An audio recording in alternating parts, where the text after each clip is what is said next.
Hello everyone, কেমন আছো সবাই? বেশ কিছুদিন পর আমি চলে এসেছি ছোট্ট একটা ব্লগ নিয়ে। আর আজকে সন্ধেবেলায় আমাদের বাড়িতে কিন্তু আছে কীর্তন, তাই জন্য আমি এই নিরামিষ বাসনগুলো নিয়ে চলে এসেছি ছাদে মাজা ঘষা করতে। আর সকাল থেকে প্রচণ্ড পরিমাণে বৃষ্টি হয়ে এখন ওয়েদারটা দেখো কেমন মেঘ হয়ে আছে। আর আমি নিচে এসে দেখছি সবাই কিন্তু সবার মতো কাজ শুরু করে দিয়েছে।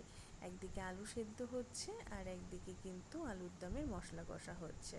আর আলুর দমের মশলা কষা হয়ে গেলে আলুগুলোও দিয়ে দেওয়া হয়েছে। আর একদিকে কিন্তু মেজমা আটা মাখছে, কারণ আজকে কিন্তু প্রসাদে দেওয়া হবে লুচি আলুর দম। যারা কীর্তন শুনতে আসবে তারা কিন্তু সবাই আজকে প্রসাদ পেয়ে বাড়ি যাবে। আর এদিকে আটা মাখা হয়ে গেছে, এবার আটাগুলো ঠেসে নিচ্ছে। তারপরে কিন্তু আমাদের গুরুদেব বাবাজি আসার পর কিন্তু আমাদের বাড়িতে কীর্তন আরম্ভ হয়ে গেছে। আর একদিকে ছোদ্দা ভাজছে লুচি, মেজমা বৌদি দুজনে বেলছিল লুচি। আর এদিকে আমাদের কীর্তন প্রায় শেষের মুখে, হরির লুট দেওয়া হচ্ছে। আর বাইরে দেখলাম বেশ কিছু লোক এসেছে যারা নিমন্ত্রিত করা হয়েছিল।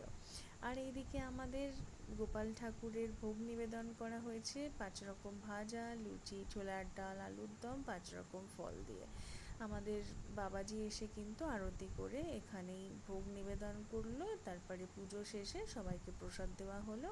আর আজকে সন্ধ্যেটা ভালো কাটলো, সবাই মিলে আনন্দ করেই কাটলো। Tata, bye bye.